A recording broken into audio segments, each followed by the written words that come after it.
ಓಂ ಪೂರ್ಣತ್ವಾದ್ ವಿಶ್ವತಾರ ವಿಷ್ಣೋಃ ರಮಾಯಾಸ್ತೀಷು ಪೂರ್ಣತಃ ವಾಯೋಜ್ಜೀವೇಷು ಪೂರ್ಣತ್ವಾದ್ ಯಶೋ ಜ್ಞಾನ ಸುಖಾತ್ಮಕಾಃ.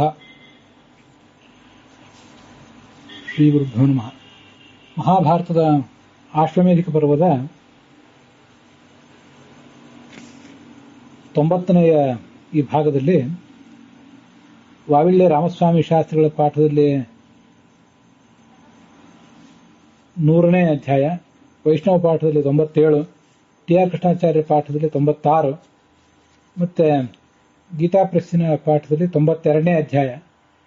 ಈ ಅಧ್ಯಾಯಗಳಲ್ಲಿ ಸುಮಾರು 42 ಶ್ಲೋಕಗಳು ಸಮಾಪ್ತ ಆಗಿವೆ. ವೈಷ್ಣವ ಧರ್ಮ ಪರ್ವವನ್ನು ನಾವು ನೋಡ್ತಿದ್ದೇವೆ.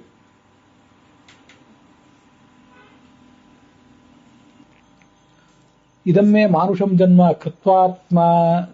ಕೃತಮಾತ್ಮನಿ ಮಾಯೆಯ ಧರ್ಮ ಸಂಸ್ಥಾಪನಾಯೈವ ದುಷ್ಟಾನಾಂ ಶಾಸನಾಯ ಚ ಅಂತ ಕೃಷ್ಣ ಹೇಳಿದ. ನಾನು ನನ್ನ ಮಾಯೆಯಿಂದ ಅರ್ಥಾತ್ ಇಚ್ಛಾಶಕ್ತಿಯಿಂದ ಈ ರೂಪವನ್ನು ತಾಳಿದ್ದೇನೆ. ಧರ್ಮ ಸಂಸ್ಥಾಪನೆ ಮಾಡುವುದು ಮತ್ತೆ ದುಷ್ಟರನ್ನು ದಮನಿಸುವುದು ನನ್ನ ಉದ್ದೇಶ. ಆದರೆ ಅನೇಕ ಜನರು ನನ್ನ ಈ ಮಾಯೆಯನ್ನು ಅರ್ಥ ಮಾಡಿಕೊಳ್ಳದೆ ನನ್ನೊಬ್ಬ ಮನುಷ್ಯ ಅಂತ ತಿರಸ್ಕರಿಸ್ತಾ ಇದ್ದಾರೆ. ಅವರು, ಆ ಮೂರ್ಖರು, ಅನೇಕ ಪ್ರಾಣಿ ಪಕ್ಷಿಗಳ ಜನ್ಮದಲ್ಲಿ ಸಂಚರಿಸಿ ಇಲ್ಲೇ ಒದ್ದಾಡ್ತಾರೆ. ನನ್ನನ್ನು ಎಲ್ಲ ಪ್ರಾಣಿಗಳಲ್ಲಿರುವಂಥವನು ಅಂತ ಯಾರು ತಿಳಿತಾರೆ ಅಂತ ನನ್ನ ಭಕ್ತರನ್ನು ನಾನು ನನ್ನ ಬಳಿಗೆ ಕರೆದುಕೊಳ್ತೇನೆ. ನನ್ನ ಭಕ್ತರು ಎಂದೂ ಕೂಡ ನಾಶ ಹೊಂದೋದಿಲ್ಲ. ಮದ್ಭಕ್ತ ನ ವಿನಶ್ಯಂತಿ ಮದ್ಭಕ್ತ ವೀತಕಲ್ಮಷಾಹ ಮದ್ಭಕ್ತಾನಾಂತು ಮಾನುಷ್ಯೇ ಸಫಲಂ ಜನ್ಮ ಪಾಂಡವ. ಅವರು ಮನುಷ್ಯರಾಗಿ ಹುಟ್ಟಿದ್ರು ಕೂಡ ಸಫಲವಾದಂಥ ಜನ್ಮವನ್ನು ತಾಳ್ತಾರೆ. ಇದು ಭಗವದ್ಗೀತೆಯಲ್ಲೂ ಕೂಡ ಬಂದಿದೆ. ನಮೇ ಭಕ್ತ ಪ್ರಣಶ್ಯತೆ ಕೌಂತೇಯ ಪ್ರತಿಜಾನೀಹಿ. ಅರ್ಜುನ, ಇದನ್ನು ಪ್ರತಿಜ್ಞೆ ಮಾಡು. ಭಗವಂತನ ಭಕ್ತನಾದವನು ಪುರುಷನಾಗಿರಲಿ, ಸ್ತ್ರೀ ಆಗಿರಲಿ, ಪಂಡಿತ ಆಗಿರಲಿ, ಪಾಮರನಾಗಿರಲಿ, ಬ್ರಾಹ್ಮಣನೇ ಆಗಿರಲಿ, ಮತ್ತಾರೇ ಆಗಿರಲಿ, ಅವನಿಗೆ ಎಂದೂ ಕೂಡ ಯಾವುದೇ ರೀತಿಯಾದಂತಹ ನಾಶವೂ ಕೂಡ ಇಲ್ಲ. ಅವನು ಸದ್ಗತಿಯನ್ನ ಪಡೆಯುವುದು ನಿಶ್ಚಿತ. ಭಕ್ತಿ ಮತ್ತು ಜ್ಞಾನ ಇವೆರಡಿದ್ರೆ ಅವನಿಗೆ ಎಲ್ಲ ರೀತಿಯಾದಂತಹ ಅನುಕೂಲಗಳು ಆಗ್ತವೆ, ಕಲ್ಯಾಣಗಳನ್ನು ಅವನು ಪಡಿತಾನೆ ಅಂತ ಅದರ ಭಗವದ್ಗೀತೆಯಲ್ಲಿ ಬಂದದನ್ನು ಇಲ್ಲಿ ನೆನಪು ಮಾಡ್ಕೊಳ್ಬೇಕು.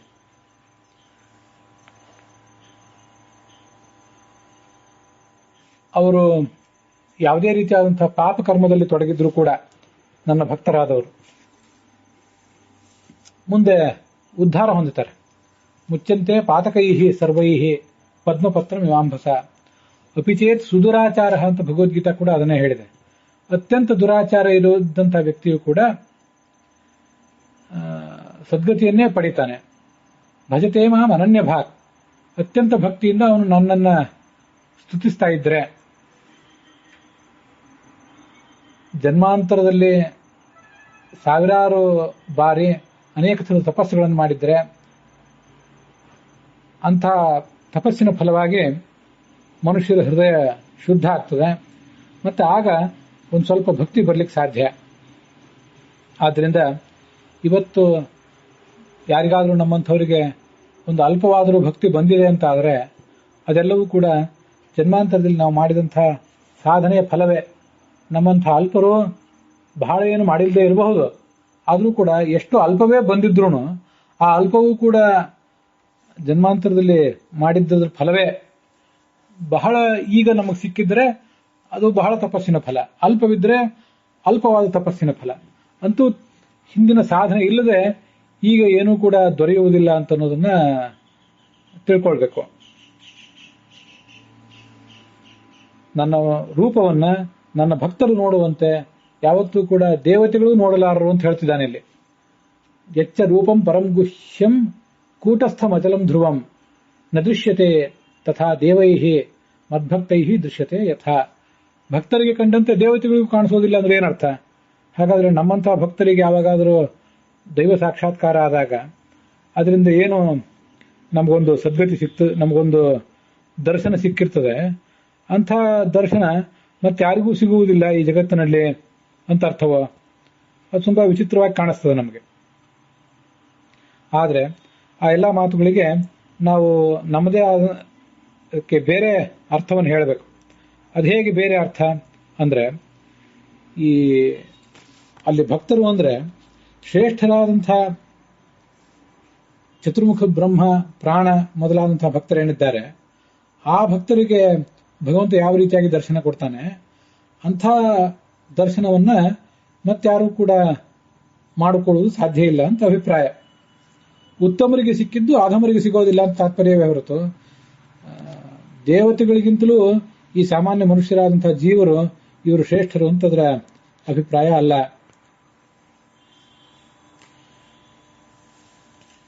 ಅವತಾರ ಸಮಯದಲ್ಲಿ ನಮ್ಮದೊಂದು ರೂಪ ಕಾಣಿಸ್ತದೆ. ಇದನ್ನ ಎಲ್ಲಾ ಜೀವರು ಕೂಡ ನೋಡ್ತಾರೆ. ಅಪರಂ ವೆಚ್ಚಮೇ ರೂಪಂ ಪ್ರಾದುರ್ಭಾವೇಶು ದೃಶ್ಯತೆ. ಕೃಷ್ಣ ರಾಮಾದಿ ರೂಪದಿಂದ ನಾವು ಅವತಾರ ಮಾಡಿದಾಗ ನನ್ನ ರೂಪವನ್ನೆಲ್ಲರೂ ಕೂಡ ನೋಡ್ತಾರೆ. ಅದನ್ನ ಎಲ್ಲ ರೀತಿಯಿಂದ ಈ ಪ್ರಾಣಿಗಳೆಲ್ಲವೂ ಕೂಡ ನೋಡಿ ಪೂಜಿಸ್ತವೆ. ಆದರೆ ನನ್ನ ಆ ಮೂಲ ರೂಪವನ್ನ ಇವರೆಲ್ಲರೂ ಕೂಡ ನೋಡ್ಲಿಕ್ಕೆ ಸಾಧ್ಯ ಆಗೋದಿಲ್ಲ ಅಂತ ಅರ್ಥ. ಹೀಗೆ ಜಗತ್ತಿನ ಉತ್ಪತ್ತಿ, ಸ್ಥಿತಿ ಇತ್ಯಾದಿಗಳಿಗೆ ಕಾರಣನಾದಂಥ ನನ್ನನ್ನ ಯಾರು ತಿಳಿತಾರೆ ಮತ್ತು ಯಾರು ನನ್ನನ್ನ ಆಶ್ರಯಿಸ್ತಾರೆ, ಅವರನ್ನ ಈ ಸಂಸಾರದ ಬಂಧನದಿಂದ ನಾನು ಮುಕ್ತನಾಗ್ತೇನೆ. ನಾನು ದೇವತೆಗಳಲ್ಲಿ ಮೊದಲಿಗ, ಬ್ರಹ್ಮಾದಿ ದೇವತೆಗಳನ್ನು ಸೃಷ್ಟಿಸಿದವನು ನಾನೇ. ನಾನು ಅವ್ಯಕ್ತ ಪರಮೇಶ್ವರ. ಬ್ರಹ್ಮ ಮೊದಲಾದ ಜೀವದಿಂದ ಆರಂಭಿಸಿ ಒಂದು ಹುಲ್ಲಿನವರೆಗೆ ಪ್ರತಿಯೊಂದನ್ನು ಕೂಡ ನಾನು ವ್ಯಾಪಿಸಿಕೊಂಡಿದ್ದೇನೆ ಅಂತ ಹೇಳ್ತಿದ್ದಾನೆ ಕೃಷ್ಣ.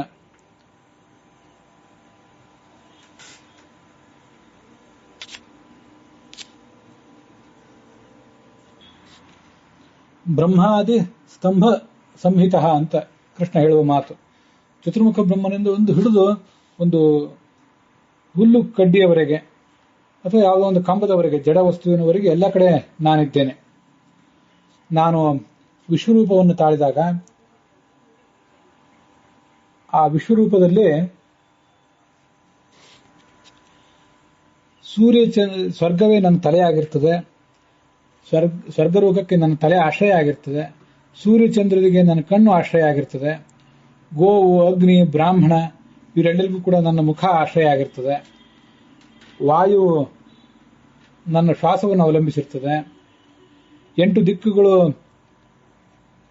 ನನ್ನ ಬಾಹುಗಳಲ್ಲಿರ್ತವೆ. ಇದೆಲ್ಲ ಆಯಾ ಅಭಿಮಾನಿ ದೇವತೆಗಳನ್ನು ಕೂಡ ನಾವು ತಿಳ್ಕೊಳ್ಬೇಕು. ನಕ್ಷತ್ರಗಳೇ ನನಗೆ ಆಭರಣ ರೂಪವಾಗಿರ್ತವೆ.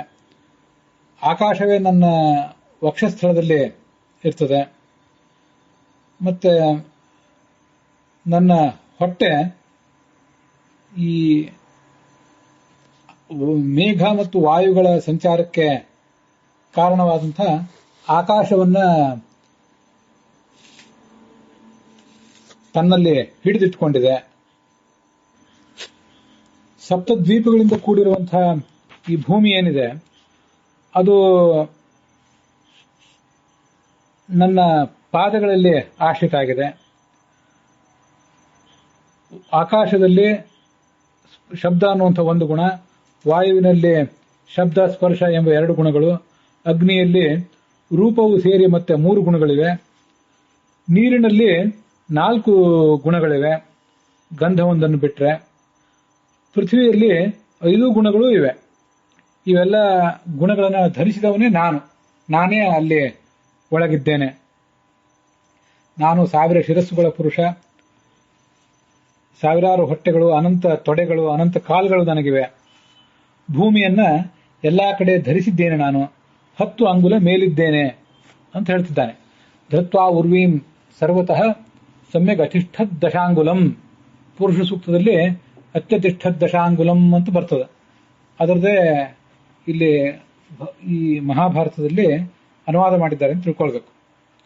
ಅಲ್ಲಿ ಭೂಮಿ ಅಂದ್ರೆ ನಾವಿರುವಂತಹ ಭೂಮಿ ಅಂತಾನೆ ಏನು ಅರ್ಥ ಆಗಬೇಕಾಗಿಲ್ಲ. ಭೂಮಿ ಅಂದ್ರೆ ಪ್ರಕೃತಿ, ಲಕ್ಷ್ಮೀದೇವಿ, ಅವಳಿಗಿಂತಲೂ ಕೂಡ ಇವನು 10 ಅಂಗುಲ. ಅಂಗುಲ ಅಂದ್ರೆ ಇಂಚು ಅಂತನೂ ಅರ್ಥ ಅಲ್ಲ, ಅಂಗುಲ ಅನ್ನೋದು ಪ್ರಮಾಣ ಅಷ್ಟೇ. 10 ಅನ್ನೋದು ಎಕ್ಸಾಕ್ಟ್ಲಿ 10 ಅಲ್ಲ, ಒಟ್ಟಾರೆ ಅನಂತ ಅಂತ ಅರ್ಥ. ಅನಂತ ಪಟ್ಟು ಅವಳಿಗಿಂತ ನಾನು ಮಿಗಿಲಾಗಿದ್ದೇನೆ ಅಂತ ಅದರ ತಾತ್ಪರ್ಯ. ನಾಭಿಯಿಂದ ಮೇಲೆ 10 ಅಂಗುಲದಲ್ಲಿ ಹೃದಯ ಕಮಲದಲ್ಲಿ ಭಗವಂತ ನೆಲೆಸಿದ್ದಾನೆ ಅಂತನೂ ಅದಕ್ಕೆ ಅರ್ಥ ಆಗ್ತದೆ. ಮತ್ತು 10 ಅಂಗುಲ ಪ್ರಮಾಣದ ಹೃದಯದಲ್ಲಿ ನೆಲೆಸಿದ್ದಾನೆ, ಇದು ಆ ಅತ್ಯತಿಷ್ಠ ದಶಾಂಗುಲಂ ಅಂತ ಅನ್ನೋದಕ್ಕೆ ಅರ್ಥ. ಹೀಗೆ ಆ ದಶಾಂಗುಲಂ ಅತ್ಯತಿಷ್ಠತ್ ಅಂತ ಏನಾದರೂ ಅದು ಪುರುಷ ಸೂಕ್ತದಲ್ಲಿ ಬಂದರೂ ಮಹಾಭಾರತದಲ್ಲಿ ಬಂದರೂ ಲಕ್ಷ್ಮಿಯನ್ನೂ ಮೀರಿದ್ದಾನೆ. ಮತ್ತೆ ನಾಭಿಯಿಂದ ಮೇಲೆ 10 ಅಂಗುಲ ಎತ್ತರದಲ್ಲಿ ಹೃದಯದಲ್ಲಿದ್ದಾನೆ ಅಂತ 2 ಥರದ ಅರ್ಥಗಳನ್ನು ಕೂಡ ಅನುಸಂಧಾನಕ್ಕೆ ತಂದುಕೋಬೇಕು. ಎಲ್ಲಾ ಪ್ರಾಣಿಗಳಲ್ಲಿಯೂ ನಾನು ಆತ್ಮಸ್ವರೂಪನಾಗಿದ್ದೇನೆ, ನನಗೆ ಅಂತ್ಯ ಇಲ್ಲ, ನಾನು ನಿರ್ಗುಣ, ನಾನು ನಿರ್ಮಮ. ಎಲ್ಲಾ ಪ್ರಾಣಿಗಳನ್ನು ಕೂಡ ನಾನು ಸ್ನೇಹಪಾಶದಿಂದ ಬಂಧಿಸಿಟ್ಟಿದ್ದೇನೆ. ಅವು ಪರಸ್ಪರ ತಮ್ಮ ಬಂಧು, ತಮ್ಮ ಮಿತ್ರರು ಇತ್ಯಾದಿ ಕಡೆಗಳಲ್ಲಿ ಸ್ನೇಹ ಇಟ್ಟುಕೊಂಡು ಈ ಸಂಸಾರದಲ್ಲಿ ಬದ್ಧ ಆಗುವಂತೆ ನಾನು ಮಾಡಿಬಿಟ್ಟಿದ್ದೇನೆ. ವಾಸುದೇವ, ಸಂಕರ್ಷಣ, ಪ್ರದ್ಯುಮ್ನ, ಅನಿರುದ್ಧ ಅನ್ನುವಂಥ 4 ರೂಪವುಳ್ಳವನು ನಾನೇ. ದ್ರವ್ಯಯಜ್ಞ, ತಪೋಯಜ್ಞ, ಜ್ಞಾನಯಜ್ಞ, ಸ್ವಾಧ್ಯಾಯ ಯಜ್ಞ ಅಂತೇನು ಭಗವದ್ಗೀತೆಯಲ್ಲಿ ದ್ರವ್ಯಯಜ್ಞ, ತಪೋಯಜ್ಞ, ಸ್ವಾಧ್ಯಾಯ ಯಜ್ಞ ಅಂತೇನು ಬರ್ತದೆ, ಆ ಎಲ್ಲ ಯಜ್ಞಗಳ ಗುರಿಯೂ ಕೂಡ ನಾನೇ ಆಗಿದ್ದೇನೆ. ಪ್ರಳಯ ಕಾಲದಲ್ಲಿ ಎಲ್ಲವನ್ನೂ ನನ್ನ ಹೊಟ್ಟೆಯೊಳಗಿಟ್ಟುಕೊಂಡು ನಾನು ಮಲಗಿರ್ತೇನೆ.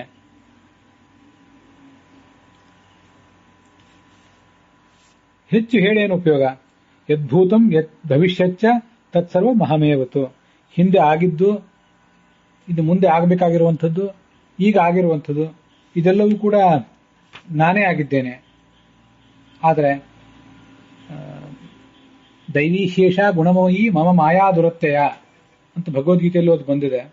ನನ್ನ ಮಾಯೆ, ನನ್ನ ಇಚ್ಛಾಶಕ್ತಿ ಮತ್ತು ಪ್ರಕೃತಿ, ಇದರ ಮೋಹಕ್ಕೊಳಗಾದಂತಹ ಈ ಜಗತ್ತು ಅದನ್ನ ತಿಳಿಯಲಿಕ್ಕೆ ಅಸಮರ್ಥ ಆಗಿದೆ.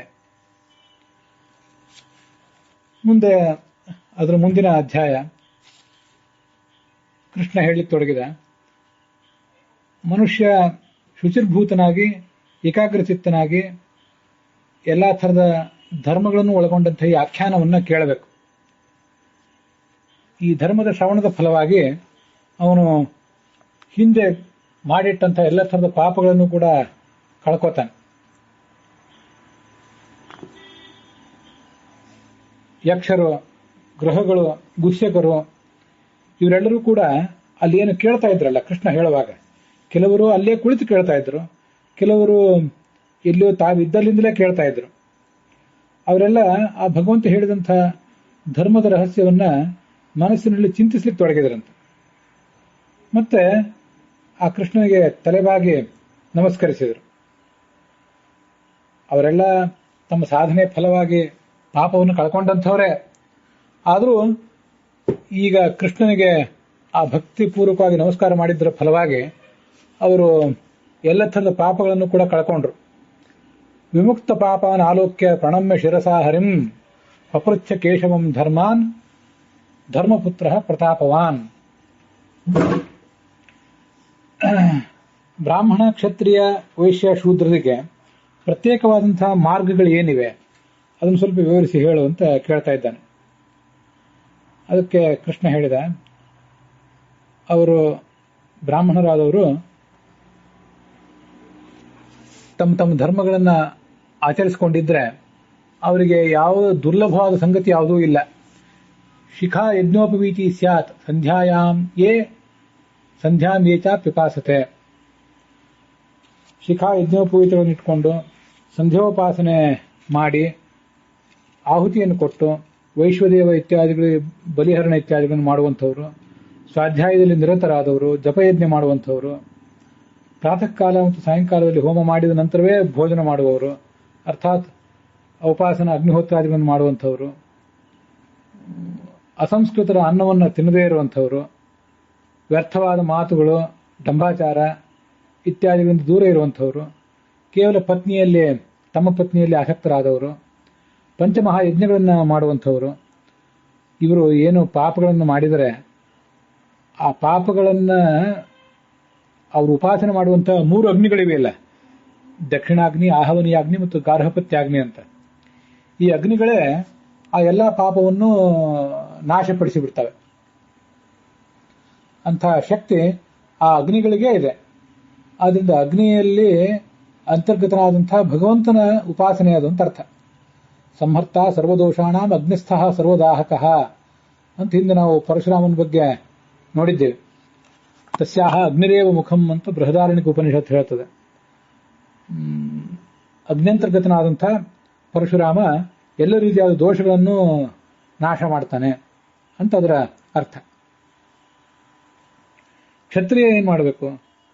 ಸಿಂಹಾಸನದಲ್ಲಿ ಕೂತ್ಕೊಂಡು ಪ್ರಜೆಗಳನ್ನು ಪಾಲಿಸಬೇಕು. ತನ್ನ ಪ್ರಜೆಗಳ ಆದಾಯದ ಒಂದು ಭಾಗವನ್ನು ಮಾತ್ರ ತಾನು ಕಂದಾಯ ರೂಪದಲ್ಲಿ ಪಡೆಯಬೇಕು. ಯಾರಿಗೆ ದಾನ ಇತ್ಯಾದಿಗಳನ್ನು ಮಾಡಬೇಕು ಅದನ್ನೆಲ್ಲ ಮಾಡಬೇಕು. ಅವನು ಉತ್ತಮ ಗತಿಯನ್ನು ಪಡಿತಾನೆ. ಕೃಷಿ ಮತ್ತು ಗೋವುಗಳ ಪಾಲನ ಇತ್ಯಾದಿಗಳಲ್ಲಿ ಆಸಕ್ತನಾದಂಥ, ಸ್ವಪತ್ನಿ ನಿರತನಾದಂಥ, ಹಿಂಸೆಯನ್ನು ಪರಿತ್ಯಜಿಸಿದಂಥ ವೈಶ್ಯ, ಅವನಿಗೂ ಸದ್ಗತಿ ಇದೆ. ಸಮಾಜದ ಸೇವಾದಲ್ಲಿ ನಿರತನಾದಂಥ, ಜ್ಞಾನಿಗಳಿಗೆ ಅನುವರ್ತಿಯಾಗಿರುವಂಥ, ಪರಸ್ತ್ರೀಯರನ್ನು ಕಣ್ಣೆತ್ತಿಯೂ ನೋಡದೇ ಇರುವಂಥ ಶೂದ್ರ ಇದ್ರೆ ಅವನು ಕೂಡ ಸದ್ಗತಿಯನ್ನು ಪಡಿತಾನೆ. ಸಂಸಾರದಲ್ಲಿ ಇದ್ದವರಿಗೆ ಈ ಸಂಸಾರದಿಂದ ಬಿಡುಗಡೆ ಹೊಂದಲಿಕ್ಕೆ ಬೇರೆ ಉಪಾಯ ಏನೂ ಇಲ್ಲ. ಧರ್ಮಾಚರಣೆಯೇ ಒಂದು ಶ್ರೇಷ್ಠವಾದಂತಹ ಉಪಾಯ. ಅದರಿಂದಲೇ ಸಿದ್ಧಿಯನ್ನು ಪಡಿತಾನೆ ಮನುಷ್ಯ. ಆದರೆ ಯಾವುದೇ ಒಂದು ಧರ್ಮ ತನಗೆ ವಿಹಿತ ಅಲ್ಲದೆ ಹೋದರೆ ಅಂತಹ ಧರ್ಮವನ್ನು ಆಚರಣೆ ಮಾಡುವಂಥವನು ಅಧಃಪತನವನ್ನು ಹೊಂದುತ್ತಾನೆ ಅಂತ ಕೃಷ್ಣ ಎಚ್ಚರಿಸ್ತಾ ಇದ್ದಾನೆ. ಸ್ವಧರ್ಮೇ ನಿಧನಂ ಶ್ರೇಯ ಪರಧರ್ಮೋ ಭಯಾವಹ ಅಂತ. ನಿರ್ಗುಣೋಪಿ ಸ್ವಧರ್ಮಸ್ತು ಪಾಪಕರ್ಮ ವ್ಯಪೋಹತಿ ಏವಮೇವತ್ತು ಧರ್ಮೋಪಿ ಕ್ಷೀಯತೆ ಪಾಪವರ್ಧನಾತ್ ಅಂತ ಭಗವದ್ಗೀತೆಯಲ್ಲಿ ಬಂದ ಮಾತನ್ನೇ ಈ ಮಾತು ಕೂಡ ಸೆರೆ ಹಿಡಿದಿಟ್ಟಿದೆ. ಆಗ ಯುಧಿಷ್ಠಿರ ಕೇಳ್ತಾನೆ, ಶುಭಾಶುಭ ಕರ್ಮಗಳನ್ನು ನಾವೇನು ಮಾಡ್ತೀವಿ, ಅವು ಯಾಕೆ ಬೆಳಿತವೆ, ಅವಕ್ಕೆ ವೃದ್ಧಿ ಹೇಗೆ ಮತ್ತು ಕ್ಷಯ ಹೇಗೆ ಅನ್ನೋದನ್ನ ನನಗೆ ತಿಳಿಯಬೇಕು ಅಂತ ಅಪೇಕ್ಷೆ ಇದೆ, ಅದನ್ನಷ್ಟು ವಿವರಿಸಿ ಹೇಳು ಅಂತ ಕೇಳ್ತಾ ಇದ್ದಾನೆ. ಅದಕ್ಕಾಗಿ ಕೃಷ್ಣ ಹೇಳ್ತಾನೆ, ಬಹಳ ಕಷ್ಟಕರವಾದಂಥ ಮಾರ್ಗ ಇದು, ಒಂದು ಪ್ರಶ್ನೆ ಇದು. ಈ ವಿಷಯನೂ ಬಹಳ ಕಷ್ಟಕರವಾದದ್ದೇ. ಯಾಕೆ ಸತ್ಕರ್ಮಗಳನ್ನು ಮಾಡುವ ಪ್ರವೃತ್ತಿ ಹೆಚ್ಚುತ್ತದೆ ಮತ್ತೆ ಕೆಲವು ಬಾರಿ ಅದು ಕ್ಷೀಣ ಆಗ್ತದೆ. ಅಶುಭವನ್ನು ಕರ್ಮವನ್ನು ಮಾಡುವಂತಹ, ದುಷ್ಕರ್ಮವನ್ನು ಮಾಡುವಂತಹ ಪ್ರವೃತ್ತಿಯು ಕೂಡ ಹೆಚ್ಚಾಗ್ತದೆ ಕೆಲವು ಬಾರಿ ಅದು ಕ್ಷೀಣ ಆಗ್ತದೆ. ಅಂತೂ ಅದರ ಮೂಲ ತಾತ್ಪರ್ಯ ಸತ್ಕರ್ಮ ಮತ್ತು ಅಸತ್ಕರ್ಮಗಳನ್ನು ಮಾಡುವ ಪ್ರವೃತ್ತಿ ಮನುಷ್ಯನಿಗೆ ಹೇಗೆ ಬರ್ತದೆ ಅದು ಬಹಳ ಸೂಕ್ಷ್ಮ ಅಂತ ಕೃಷ್ಣನ ತಾತ್ಪರ್ಯ ಇದ್ದಂತೆ ಕಾಣಿಸ್ತದೆ.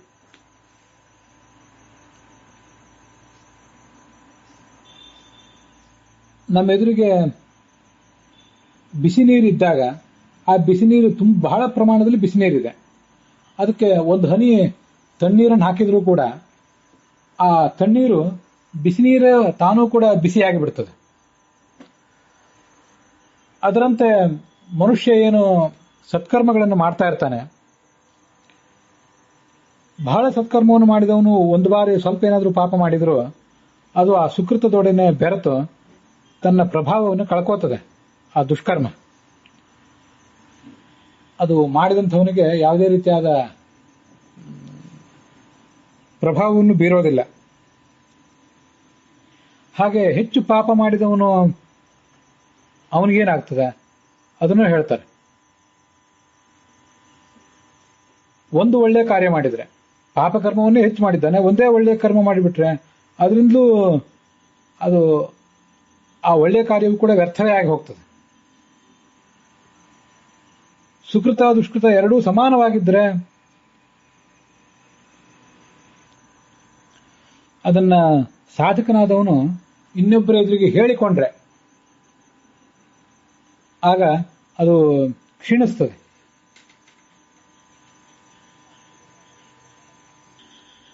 ಅದರ ತಾತ್ಪರ್ಯ ಹೀಗೆ, ಸತ್ಕರ್ಮವನ್ನು ಮಾಡಿದ್ದಾನೆ, ಆ ಸತ್ಕರ್ಮವನ್ನೇ ಇನ್ನೊಬ್ಬರ ಎದುರಿಗೆ ನಾವು ಕೊಚ್ಚಿಕೊಳ್ತಾ ಹೋದರೆ ಅದು ಕ್ಷೀಣ ಆಗಿಬಿಡ್ತದೆ.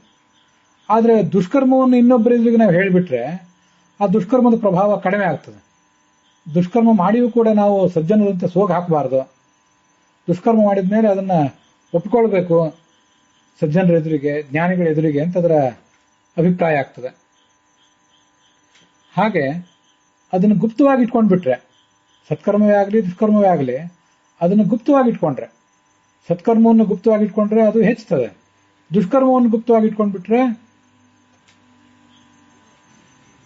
ಅದು ಕೂಡ ಹೆಚ್ಚುತ್ತದೆ. ಸತ್ಕರ್ಮವನ್ನು ಏನು ಮಾಡಿದ್ದೀವಿ ಅದನ್ನು ಕೊಚ್ಚಿಕೊಳ್ಬಾರ್ದು, ಗುಪ್ತವಾಗಿ ಇಟ್ಕೊಂಡ್ಬಿಟ್ರೆ ಅದರ ಪ್ರಭಾವ ಹೆಚ್ಚಾಗ್ತದೆ. ದುಷ್ಕರ್ಮವನ್ನು ಕೂಡ ನಾವು ನಮ್ಮಲ್ಲೇ ಮುಚ್ಚಿಟ್ಕೊಂಡ್ಬಿಟ್ರೆ ಅದರ ಪರಿಣಾಮವಾಗಿ ಮತ್ತಷ್ಟು ದುಷ್ಕರ್ಮವನ್ನೇ ಮಾಡುವಂತಹ ಪ್ರವೃತ್ತಿಯೇ ಹೆಚ್ಚಾಗ್ತದೆ. ಅದನ್ನು ಎಲ್ಲರ ಎದುರಿಗೆ, ಸಜ್ಜನರ ಎದುರಿಗೆ, ಜ್ಞಾನಿಗಳ ಎದುರಿಗೆ ಅದನ್ನು ಒಪ್ಕೊಳ್ಬೇಕು. ಹೀಗೆ ಸುಕೃತ ಮತ್ತು ದುಷ್ಕೃತ ಎರಡನ್ನೂ ಕೂಡ ಇನ್ನೊಬ್ಬರ ಎದುರಿಗೆ ಹಂಚಿಕೊಂಡ್ರೆ ಅವು ಕ್ಷೀಣ ಆಗಿ ಹೋಗ್ತವೆ. ಹಾಗೆ ಅವುಗಳನ್ನ ಮುಚ್ಚಿಟ್ಕೊಂಡ್ರೆ ಅವು ಅಭಿವೃದ್ಧಿ ಆಗಿಬಿಡ್ತವೆ. ಹೀಗೆ ಈ ಸತ್ಕರ್ಮ ಮತ್ತು ದುಷ್ಕೃತ್ಯಗಳ ಬಗ್ಗೆ ಸಾಧಕನಾದವನು ಎಚ್ಚರದಿಂದಿರಬೇಕು. ದುಷ್ಕರ್ಮದ ಬಗ್ಗೆ ಪಶ್ಚಾತ್ತಾಪ ಮಾಡಬೇಕು, ಜ್ಞಾನಿಗಳ ಎದುರಿಗೆ ಅದನ್ನ ಹೇಳ್ಕೊಳ್ಬೇಕು. ಹಿಂದೆ ಕೂಡ ಶಾಂತಿ ಪರ್ವದಲ್ಲಿ ಇದು ಬಂದಿದೆ.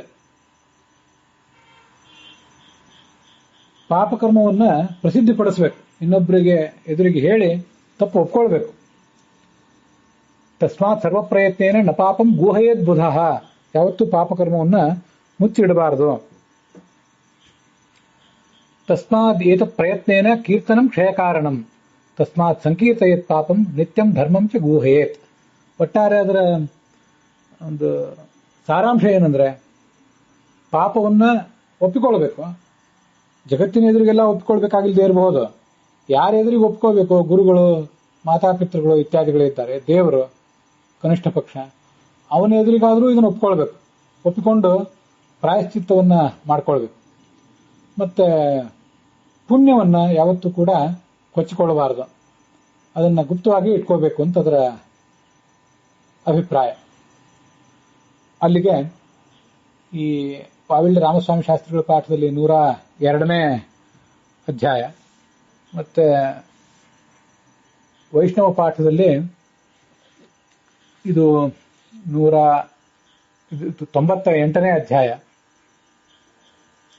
ಮತ್ತೆ ಟಿ.ಆರ್. ಕೃಷ್ಣಾಚಾರ್ಯರ ಪಾಠದಲ್ಲಿ 97ನೇ ಅಧ್ಯಾಯ ಅದು ಸಮಾಪ್ತವಾಗಿದೆ. ಗೀತಾ ಪ್ರೆಸ್ಸಿನ ಪಾಠದಲ್ಲಿ 92ನೇ ಅಧ್ಯಾಯವೇ ನಡೆದಿದೆ. ಉತ್ತರ ಭಾರತದ ಪಾಠಕ್ಕನುಸಾರವಾಗಿ ವೈಷ್ಣವ ಧರ್ಮ ಪರ್ವ ಅಲ್ಲಿ ಬಂದಿರುವಂತಹ ಶ್ಲೋಕಗಳು ಇವೆಲ್ಲವೂ ಕೂಡ ಪ್ರಕ್ಷಿಪ್ತ ಆದ್ರಿಂದ ಅವರು ಅದಕ್ಕೆ ಅಧ್ಯಾಯ ಸಂಖ್ಯೆ, ಶ್ಲೋಕ ಸಂಖ್ಯೆಯನ್ನ ಕೊಡೋದಿಲ್ಲ. ಅವರು ಇದನ್ನ ಪ್ರಕ್ಷಿಪ್ತ ಅಂತ ಪರಿಗಣಿಸ್ತಾರೆ. ಮುಂದೆ ನಾವು ಇದರ ಮುಂದಿನ ಅಧ್ಯಾಯವನ್ನ ನೋಡಬೇಕಾಗಿದೆ. ಇಲ್ಲಿಗೆ ಈ ಭಾಗ ಸಮಾಪ್ತವಾಗಿದೆ.